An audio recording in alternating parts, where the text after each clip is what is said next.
Human rights is, geez, that's a good question. Human rights. Oh, that's a tough one. Wow. Права человека. I don't even know how to give that a definition. I would probably have to do a little bit of homework or something. Any right that I think just as a normal, human, any... The rights that humans have? That's a very large debate. Tú le puedes preguntar a 20 personas y te van a dar 20 diferentes opiniones. Non saprei, è una domanda complicatissima. Yes, we just take them for granted that they're there, but we don't even consider what they are.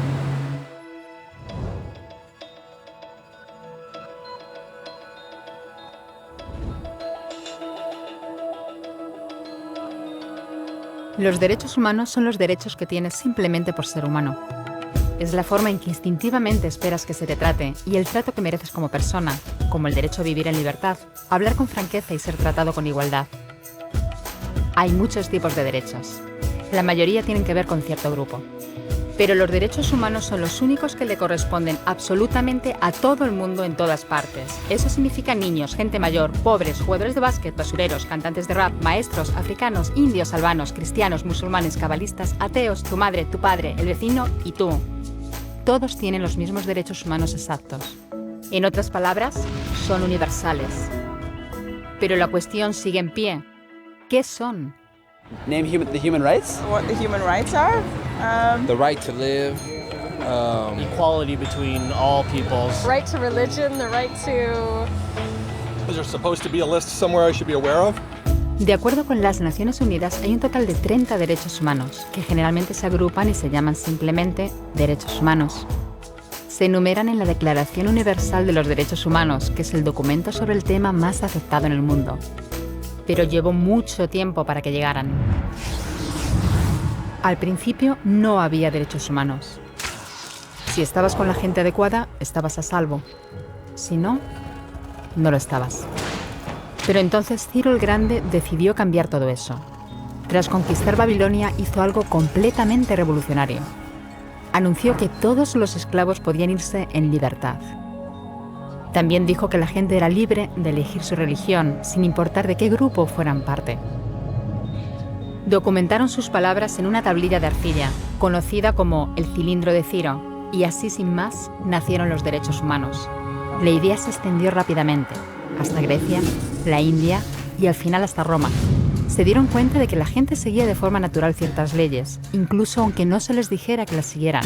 Llamaron a esto derecho natural, pero siguió siendo pisoteado por quienes se encontraban en el poder. No fue hasta 1000 años más tarde en Inglaterra donde finalmente hicieron que el rey estuviera de acuerdo en que nadie podía invalidar los derechos de la gente, ni siquiera un rey. Los derechos de la gente fueron finalmente reconocidos y estaban ahora a salvo de los que estaban en el poder. Hasta cierto punto. Todavía hizo falta que un grupo de rebeldes británicos declarara su independencia antes de que el rey entendiera que todos los hombres han sido creados iguales. Es decir, no es que a él le gustara la idea, sino que no pudo pararles, y así nació América. Los franceses siguieron inmediatamente con su propia revolución por sus propios derechos. Su lista era más larga e insistían en que esos derechos no eran solo inventados, eran naturales. El concepto romano de derecho natural se había convertido en derechos naturales.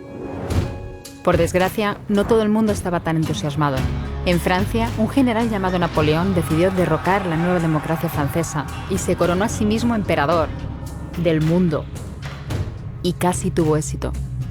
Pero los países de Europa unieron fuerzas y lo derrotaron. Y los derechos humanos eran una vez más un tema candente.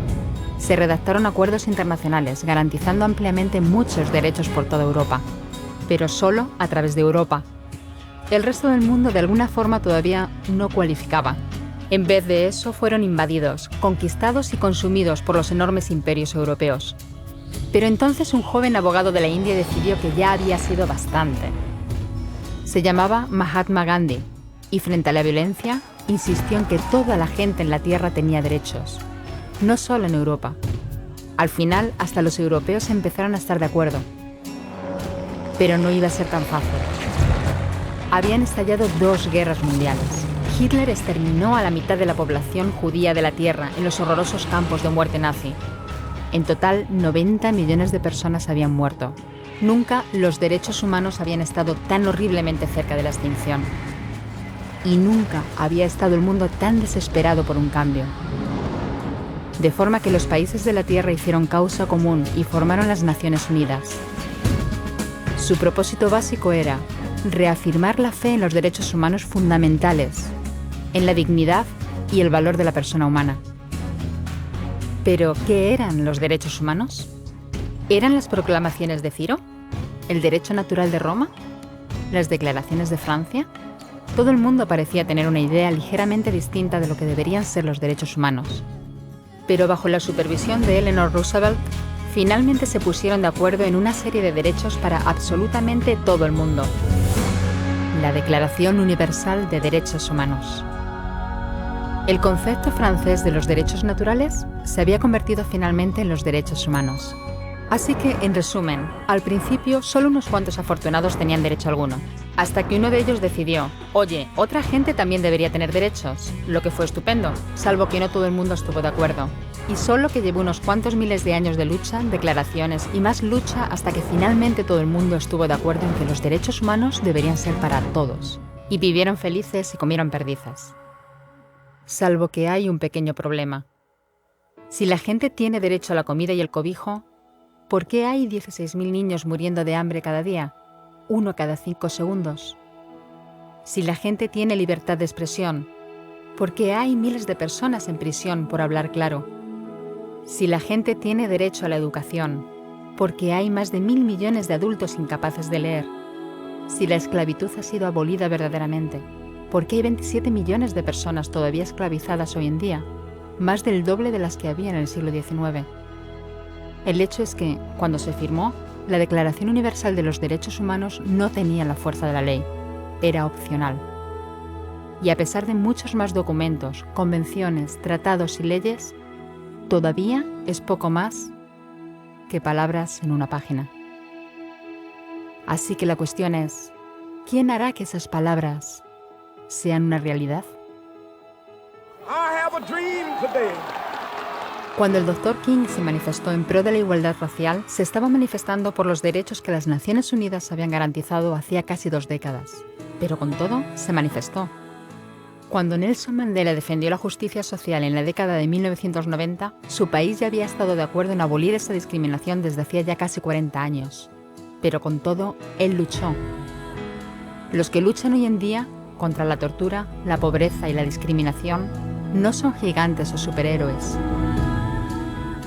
Son gente, niños, madres, padres, maestros, individuos librepensadores que se niegan a quedarse callados, quienes se dan cuenta de que los derechos humanos no son una lección de historia, no son palabras en una página, no son discursos, ni anuncios, ni campañas de relaciones públicas. Son las elecciones que hacemos cada día como seres humanos. Son la responsabilidad que todos compartimos, de respetarnos mutuamente, ayudarnos y proteger a los necesitados. Como Eleanor Roosevelt dijo, ¿dónde empiezan después de todo los derechos humanos universales? En pequeños lugares cerca de casa, tan cerca y tan pequeños que no pueden verse en los mapas del mundo. Aún así, son el mundo de la persona individual, el barrio donde vive, la escuela o la universidad a la que asiste, la fábrica, la granja o la oficina donde trabaja. Esos son los lugares donde cada hombre, mujer y niño buscan justicia igualitaria, igualdad de oportunidades, dignidad igualitaria sin discriminación. A menos que esos derechos tengan un significado ahí, tienen muy poco significado en cualquier otra parte.